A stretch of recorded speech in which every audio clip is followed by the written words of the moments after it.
안녕하십니까, 이용태입니다.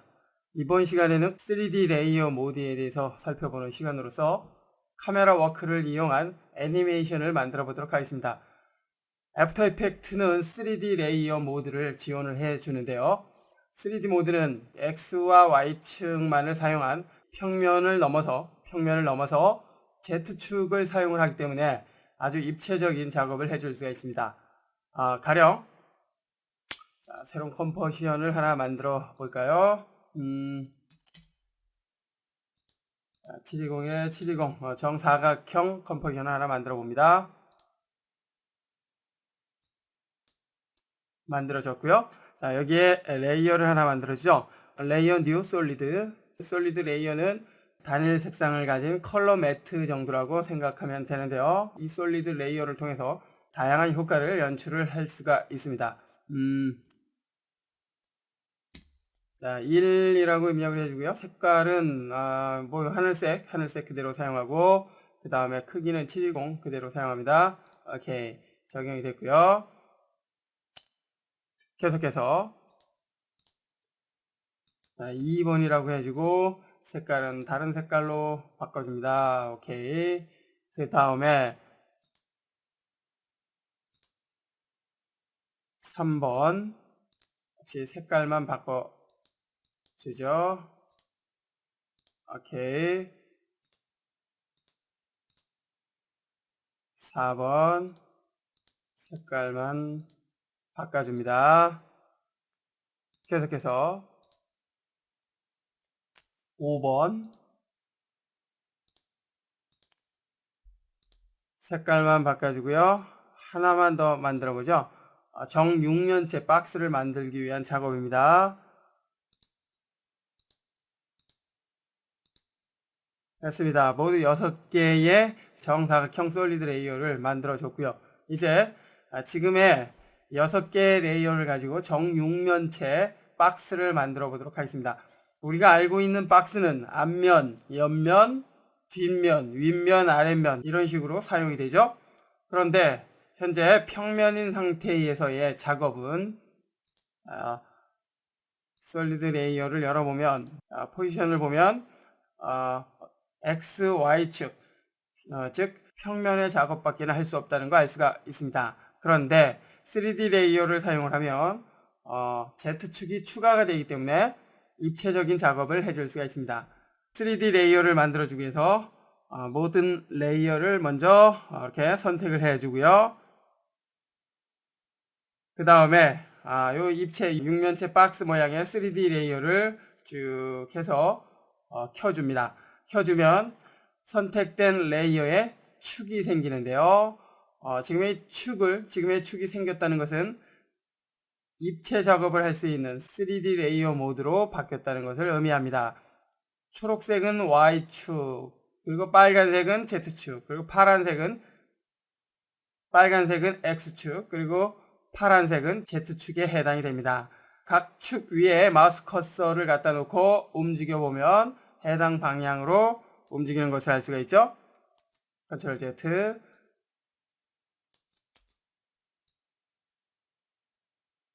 해당 축의 방향으로 움직이는 것을 알 수가 있습니다. 이동뿐만 아니라 회전, 크기 역시 해당 축으로 설정을 해줄 수가 있고요. 이제 Z축이 만들어졌기 때문에 정육면체 박스를 만들어 줄 수 있겠죠. 만들어 주기 위해서 1번은 앞면 그대로 사용을 하고요. 그리고 이때 작업 비유의 상태를 포뷰로 해 놓고 작업을 해 보면 보다 쉽게 원하는 육각형 박스를 만들어 줄 수가 있습니다. 탑은 위에서 보는 거고요. 프론트는 앞면, 그리고 액티브 카메라는 원근감이 느껴지는 카메라 뷰를 통해서 본 모습입니다. 그리고 라이트는 오른쪽에서 본 모습이죠. 이제 이 4개의 뷰를 보면서 정육면체 박스를 만들어 보도록 하겠습니다. 자, 1번은 정면에서 그대로 보이도록 해주고요. 2번은 뒷면으로 사용을 해볼까요? 뒷면으로 사용을 하기 위해서 탑뷰에서 Z축으로 이렇게 빼주면 되겠죠. 자, 그럼 뒤로 이동이 되는 것을 알 수가 있습니다. 됐나요? 자, 조금 더 빼줘야 되는데, 자, 축소를 해서 이렇게 빼주고요. 그 다음에 3번은 옆면으로 사용을 하는데, 옆면 중에서 왼쪽 면으로 사용을 해봅니다.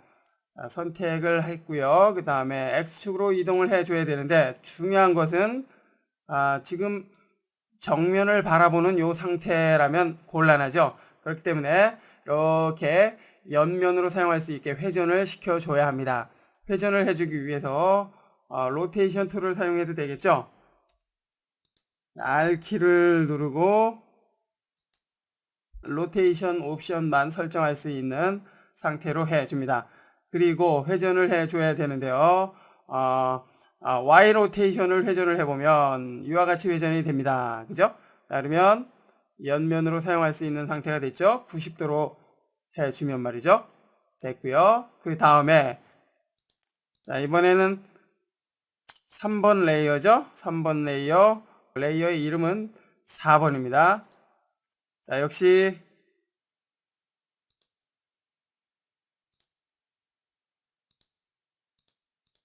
R키를 눌러서 로테이션만 열어주고요. 90도로 직접 설정을 해줍니다. 그 다음에 이동을 해주면 되겠죠. 자, 옆면에다 딱 붙여줍니다. 됐죠? 자, 이번에는 2번 레이어 이름은 5번이고요. 자, 단축키 R키를 누른 다음에 단축키 R키를 누릅니다. 지금의 요 레이어는 밑면을 사용을 해 보겠습니다. 밑면. 그렇기 때문에 회전은 X 로테이션을 사용을 해 줘야 되겠네요. 90도로 회전을 해 주고요. 아래로 내려줍니다. 자, 이렇게 아래로 내려줍니다. 지금 포뷰 상태에서 작업을 하기 때문에 각 뷰의 방향을 활용을 해서 작업을 하니까 훨씬 편하군요. 됐고요. 자, 6번 역시 R키를 눌러서 로테이션만 열어놓고요. X 로테이션을 90도로 해줍니다. 그리고 윗면으로 사용할 거기 때문에 위로 올려줍니다. 됐죠? 계속해서 자, 1번은 좀 앞으로 이동을 해줘야 되겠죠. 확대를 다시 한번 해서요. 앞으로 이동을 해주고 그 다음에 2번은 너무 뒤쪽으로 갔습니다. 그래서 다시 앞쪽으로 이동을 해서 정확히 딱 맞춰줍니다. 자, 이제 작업이 얼추 끝난 것 같습니다. 세부적인 작업이 필요하겠지만 그 부분은 실제 여기에서는 하지 않고요. 뭐 실제 작업이라면 정확히 맞춰줘야 되겠죠. 틈이 생기지 않게. 이 상태로 작업이 됐기 때문에 다시 원뷰로 이동을 해주고요. 자, 뷰 모드를 커스텀 뷰 1번으로 한번 바꿔볼까요? 바꾸니까 어떻습니까? 이와 같이 박스, 정육면체 박스가 만들어진 것을 알 수가 있습니다. 자, 이때 카메라 2를 선택한 상태에서 회전을 해보면 어떻습니까? 정육면체 박스가 정확하게 만들어진 것을 알 수가 있습니다. 이렇듯 3D 레이어 모드를 활용을 하면 입체적인 작업을 할 수 있다는 거 알 수가 있습니다.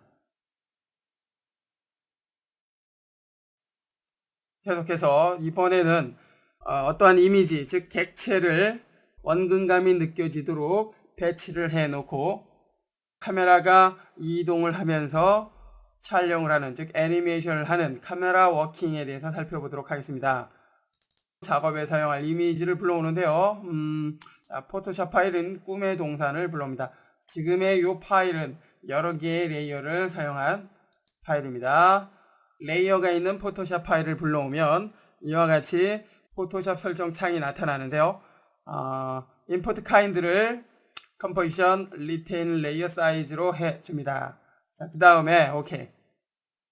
자, 그러면 포토샵 파일의 규격인 도큐멘트 규격과 같은 컴포지션이 만들어졌고요. 자, 컴포지션을 더블 클릭합니다. 그러면 컴포지션이 열리면서 컴포지션 안엔 자동으로 포토샵에서 사용된 레이어가 이렇게 적용이 된 것을 알 수가 있습니다. 살펴보니까 언덕 위에 열기구가 날아가는 그런 장면인 것을 알 수가 있죠. 저 뒤쪽에는 구름들이 있고요. 이제 지금의 요 레이어를 가지고 원근감이 느껴지도록 배치를 해보도록 하겠습니다. 그렇게 하기 위해서는 역시 Z축이 필요하겠죠. Z축이 필요하다는 것은 3D 레이어 모드가 필요하다는 것입니다. 자, 모두 선택을 해주고요. Shift 키를 이용을 해서 선택을 하면 쉽게 선택을 해줄 수가 있습니다. 그리고 3D 레이어 모드를 모두 이렇게 켜줍니다. 됐죠? 자, 이 상태에서 이제 작업을 해주는데요. 해제를 했다가 자, 먼저 맨 앞에 나타날 레이어를 지정을 해줘야 되겠죠. 자, 요게 뭔가요? 언덕인가요? 자, 언덕이죠. 언덕 1 그리고 언덕 2까지 있습니다. 자, 언덕 2를 맨 위쪽, 즉 앞에다 갖다 놓고요. 그 다음에 언덕 2번 그 뒤에다 해줍니다. 되나요? 그리고 그 위에는 뭐가 있어야 되나요? 길이 있어야 되는데 길 1번을 위쪽에다가 적용을 해줍니다. 그러면 이렇게 길이 만들어졌고요. 그 다음에 뒤쪽 언덕 요게 필요하죠. 자, 요게 언덕 2였고요. 그 다음에 물방울은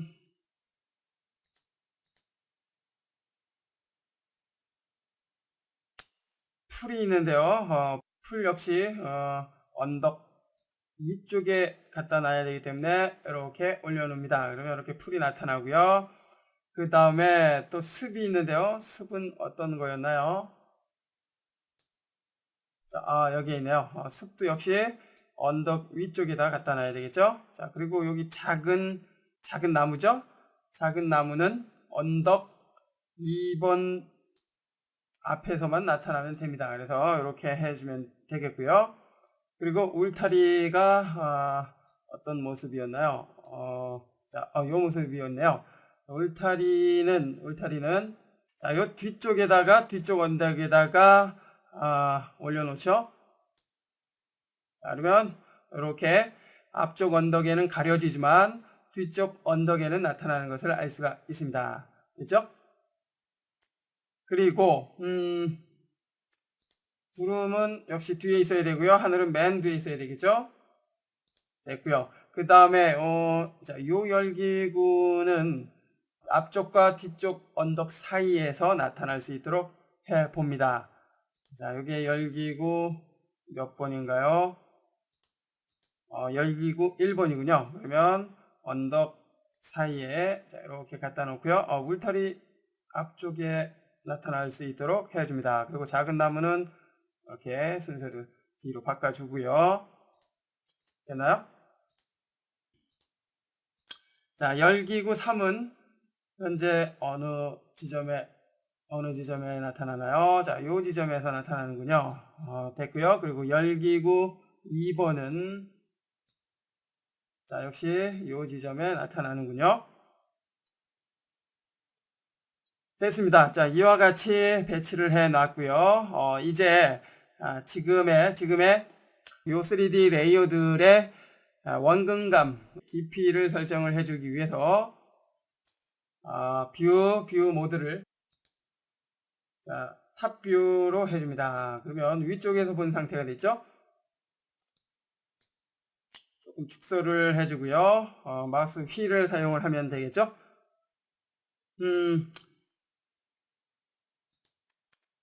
길 1번과 습 1번, 그 다음에 풀 언덕 1번까지는 그대로 사용을 해주고요. 그 다음에 열기구와 울타리 그 아래쪽의 레이어들은 뒤쪽으로 배치를 해줍니다. 열기구 여기 뒤쪽으로 해주고요. 그 다음에 울타리 뒤쪽으로 작은 나무 역시 뒤쪽에서 나타날 수 있도록 해줍니다. 그리고 언덕 자, 이렇게 뒤에서 나타날 수 있도록 해주고요. 그 다음에 열기구는 사이에서 나타나야 되기 때문에 열기구 2번은 자, 이렇게 뒤쪽으로 갖다 놓고요. 물방울은 요쯤에다가, 자, 요쯤에 나타날 수 있도록 해줍니다. 자, 반짝이도 역시, 그 지점에 나타날 수 있도록 해주고요. 그 다음에 길 2번이죠. 길 2번. 자, 일단, 언덕 2번 쪽으로 해주고요. 자, 열기구 3번은 언덕 1번과 2번 사이에 나타나야 되기 때문에 중간 정도로 해주고요. 자, 그리고, 구름은 뒤쪽으로 해줍니다. 이렇게 해주고요. 그 다음에 하늘은 맨 뒤쪽으로 해줘야 되겠죠. 자, 이처럼 Z축을 사용을 해서 공간을 만들어 놓는 게 필요합니다. 다시 자, 이번에 확인을 하기 위해서 커스텀 뷰로 이동을 해줍니다. 확인을 해보니까 이와 같이 배치가 된 것을 알 수가 있죠. 카메라 툴을 사용을 해서 확인을 해보면 자, 이렇게 앞뒤로 배치가 된 것을 알 수가 있습니다. 자, 이렇게 해 놓아야지 실제 공간감을 표현할 수가 있는 것입니다. 또한 이 상태로 만들어 놔야지 카메라가 쑥 앞으로 지나가는 장면을 만들어 줄 수가 있습니다. 그렇죠? 다시 액티브 카메라로 선택을 해 주고요. 액티브 카메라로 해 주니까 현재 뒤쪽으로 이동된 레이어가 상대적으로 작게 보이죠. 작아졌기 때문에 이렇게 여백이 생깁니다. 이 여백을 이제 채워줘야 되겠죠. 채워주기 위해서 셀렉션 툴을 사용을 해서 크기를 키워줍니다. 자, 틈이 생기지 않도록 Shift 키를 누른 상태에서 키워주면 항상 같은 비율로 크기가 조절이 되죠. 자, 그리고 위치 잡아주고요. 자, 이번에 구름 선택을 해주고 역시 크기 조절을 해줍니다. 됐나요? 됐고요. 그 다음에 열기구나 뭐 이런 거는 그냥 사용해도 될 것 같고요. 언덕 2번 여백이 있죠. 언덕 2번의 크기 역시 조절을 해서 이렇게 해주고요. 그 다음에 자, 길 2번인가요? 길 2번. 자, 역시 크기 조금 키워봅니다. 키워서 자, 이렇게 맞춰줍니다. 됐나요? 이처럼 Z축을 사용을 해서 뒤로 이동한 레이어의 틈을 크기를 조절해서 메워주면 되겠고요. 뭐 이제 애니메이션 카메라 워크 작업을 할 수 있는 준비가 됐습니다. 자, 여기에서 열기구가 이렇게 떠오르면서 이동을 하는 장면을 애니메이션으로 표현을 해 보도록 하겠습니다. 자, 열기구 1번을 먼저 선택을 해주고요. P키를 누릅니다. 그럼 포지션에 대해서만 이렇게 옵션이 나타났고요. 시작점에서 스탑와치를 켜줍니다. 그 다음에 이동하는 장면 만들어 보죠.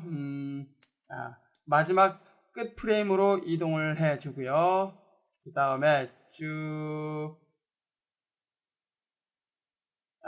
이렇게 떠오르는 장면 애니메이션으로 만들어 줍니다. 됐죠? 자, 계속해서 열기구 2번 역시 P키를 눌러서 됐고요. 그 다음에 포지션의 키프레임을 만들어 줍니다. 역시 끝 프레임으로 이동을 해서 이렇게 날아가는 애니메이션을 만들어 주고요. 그 다음에 이제 열기구 3번이 남았네요. 열기구 3번. 자, 역시 P키를 눌러서 포지션만 열어주고요. 자, 열기구 3번은 자, 이렇게 보이지 않은 그 상태에서 시작을 해볼까요? 역시 애니메이션 키프레임 만들어주고요. 끝 프레임으로 이동한 상태에서 이렇게 이동하는 자, 뭐 완전히 화면 밖으로 나가지 말고요. 자, 요 정도까지만 보이도록 해볼까요? 이렇게 날아가는 애니메이션이 만들어졌습니다.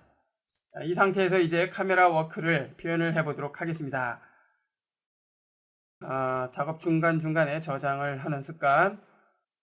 자, 이제 카메라를 하나 만들어 봅니다. 레이어에 뉴 카메라. 카메라는 3D 모드에서만 사용을 할 수 있고요. 카메라 이름은 그냥 기본 이름 사용을 해 봅니다. 오케이. 자, 뭐 참고로 카메라 세팅에서는 카메라의 초점 거리라든지 뭐 포커스 거리 등을 설정을 해줄 수가 있고요. 뭐 카메라의 구경을 설정을 해줄 수가 있습니다. 자, 일단 여기에서는 그냥 적용을 해 봅니다. 오케이. 카메라 레이어가 하나 만들어졌고요. 열어보면 카메라 옵션을 통해 앞서 언급한 카메라에 대한 설정을 여기에서도 해줄 수가 있습니다. 참고하시고요. 자, 이제 카메라의 포지션을 통해서 애니메이션을 만들어 보도록 하겠습니다. 참고로 커스텀 뷰로 이동을 해서 확인을 해보면 이렇게 카메라의 모습도 확인을 할 수가 있습니다. 됐고요. 네, 카메라 애니메이션을 만들어주기 위해서 시작점으로 이동을 해주고 그 다음에 포지션을 켜줍니다. 포지션에 스탑워치 켜주고요. 이제 카메라를 이동을 해보죠. 카메라를 이동을 하기 위한 툴은 카메라 툴이 되겠죠. 카메라 툴에 유니파이드 카메라 툴은 카메라의 위치나 회전 등을 모두 한꺼번에 사용할 수 있는 툴이고요. 그 다음에 오빗 카메라 툴은 회전을 할 때 사용이 됩니다. 그리고 트랙 XY 카메라 툴은 XY 축으로만 카메라를 이동할 수 있는 툴이고요. 그리고 트랙 Z 카메라 툴은 Z축으로만 카메라를 이동할 수 있게 해주는 툴입니다. 자, 일반적으로 유니파이드 카메라 툴을 사용을 하게 되겠고요. 카메라 툴이 선택이 되기 때문에 이제 카메라 워킹 애니메이션을 만들어 봅니다. 시간을 이동을 해주고요. 자, 이렇게 이동을 해보면 어떻습니까? 자, 이렇게 드래그를 해보면 회전이 되죠. 자, 지금은 컨트롤 Z 회전이 아니고요. 자, 앞으로 이동을 해줘야 되겠죠. 이동을 해주기 위해서 마우스 오른쪽 버튼을 사용을 해서 이동을 해 봅니다. 쭉. 자, 이렇게 앞으로 이동을 하죠. 그리고 이번에는 마우스 휠을 누른 상태에서 이동을 해보면 이렇게 XY축으로 이동을 할 수 있는 것을 알 수가 있습니다. 자, 이렇듯 마우스 왼쪽 버튼, 오른쪽 버튼, 마우스 휠 버튼을 사용을 해서 원하는 카메라 설정을 해주면 되겠고요. 마우스 오른쪽 버튼을 사용을 해서 카메라 위치를 앞으로 이동을 해 주고요. 그 다음에 마우스 휠 버튼을 눌러서 위치를 잡아줍니다. 됐나요? 자, 이제 확인해 보면 여기부터 출발을 해서 이렇게 앞으로 이동을 하는 카메라 애니메이션이 만들어졌습니다. 자, 그런데 처음에 이렇게 여백이 생기면 안 되죠. 오른쪽 마우스 버튼을 사용을 해서 이렇게 앞으로 좀 빼주고요. 그 다음에 마우스 휠 버튼을 사용을 해서 여백을 이렇게 채워줍니다. 됐습니다. 자, 이제 확인해 보면 이와 같이 카메라가 앞으로 쭉 이동을 하는 애니메이션이 만들어졌습니다. 자, 그런데 자, 요 지점에서도 이렇게 여백이 생기는군요.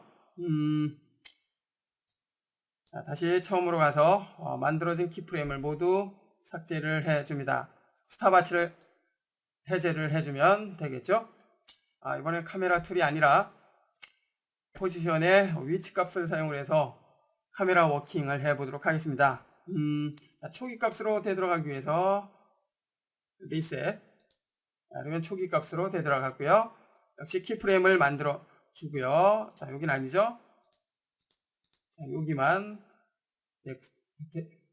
시간을 이동을 해주고 그 다음에 Z축을 쭉 빼줍니다.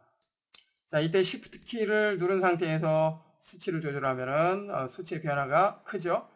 이렇게 해주고요. 그 다음에 자, 뷰를 탑뷰로 해서 작업을 해볼까요? 자, 조금 축소를 해주고요. 됐나요? 자, 카메라가 이렇게 앞으로 이동을 한 상태이고요. 자, 두 번째 키프레임으로 정확하게 이동을 해줍니다.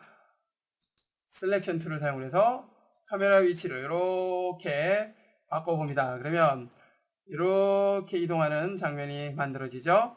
자, 그 다음에 시간을 이동을 하고 앞으로 이동을 해주고 오른쪽으로 살짝 이동을 해줍니다. 그러면 이와 같은 장면이 만들어지죠. 자, 그 다음에 또 시간을 이동을 하고 앞으로 쭉 이동을 해줍니다. 그러면 이와 같이 장면이 만들어졌습니다. 자, 이때 카메라의 회전각을 보면 어떻습니까? 이렇게 기울어지는 것을 알 수가 있죠. 지금의 작업에서는 카메라가 기울어지는 것은 좋지가 않습니다. 그렇기 때문에 카메라의 위치를 이렇게 바르게 잡아줍니다. 됐나요? 자, 그러면 이렇게, 자, 여기에서도 기울어졌군요.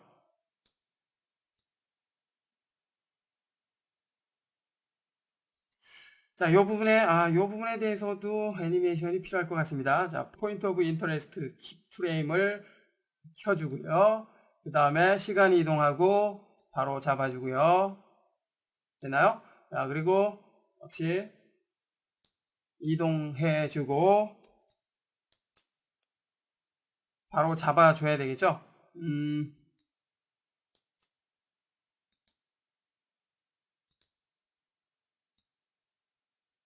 자, 이렇게 바로 잡아줍니다.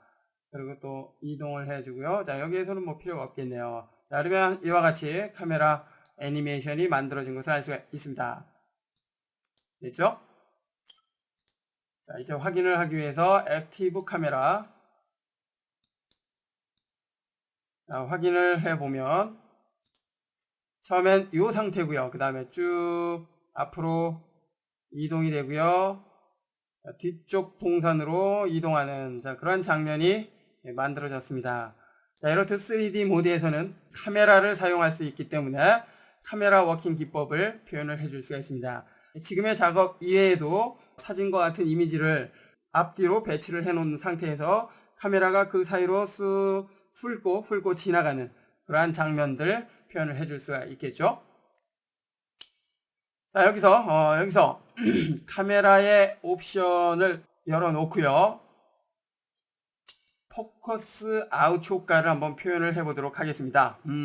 자, 포커스 아웃은 카메라의 초점이 맞춰진 부분을 제한 나머지 부분이 흐려지는 현상을 말하죠.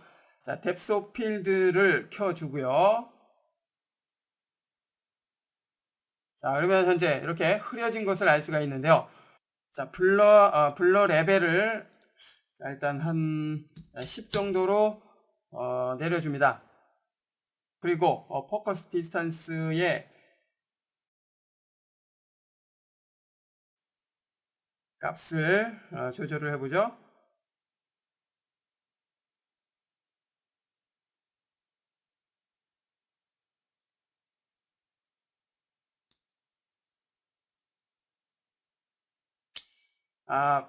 자, 너무 높은가요? 한 20 정도로 해봅니다. 자, 50. 아직까지는 좀 흐리죠? 60. 포커스 디스턴스 거리는 실제 초점이 맞춰지는 그 거리를 말하는데요. 일단 특정 레이어, 즉 이미지에 초점을 맞춰줘야 되겠죠? 80. 초점이 지금 요 열기구에 맞춰진 상태고요. 자, 블럭 값을 조금만 더 증가를 해보죠. 한 50. 너무 많네요. 한 20. 자, 흐려진 것을 됐고요. 포커스 디스턴스 값을 다시 한번 설정을 해봅니다. 90. 초점이 맞춰지고 있고요. 100. 있습니다. 110. 탑뷰에서 확인을 다시 한번 해봅니다. 좀 축소를 해주고요. 자, 현재 포커스 디스턴스 거리를 보면 이 부분이 지금 포커스 디스턴스 거리입니다. 자, 조금 더 멀리 해줘야 되겠죠. 자, 열기구에 초점을 맞춰준다면 열기구가 있는 그 지점으로 이렇게 맞춰주는 것이 필요하죠. 됐습니다. 다시 액티브 카메라로 이동을 해서요. 자, 초점이 여기에 지금 맞춰진 상태고요. 초점에서 벗어난 나머지는 포커스 아웃이 돼야 되기 때문에 블러 레벨 값을 더 증가를 해봅니다.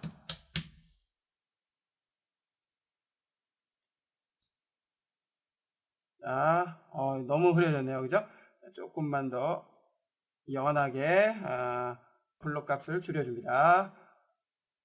너무 흐려지면 좋지가 않죠?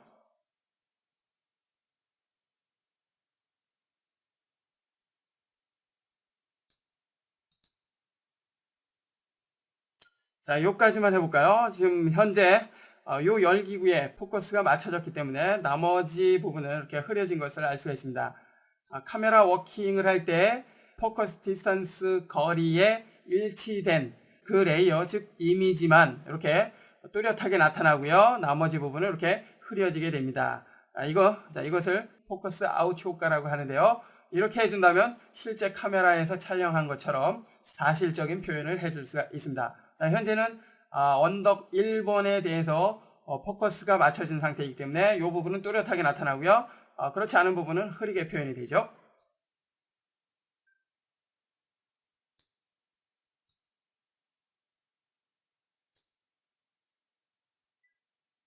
이번 시간에는 3D 레이어 모드에 대한 첫 번째 시간으로서 카메라 애니메이션을 만들어주는 방법 살펴봤습니다.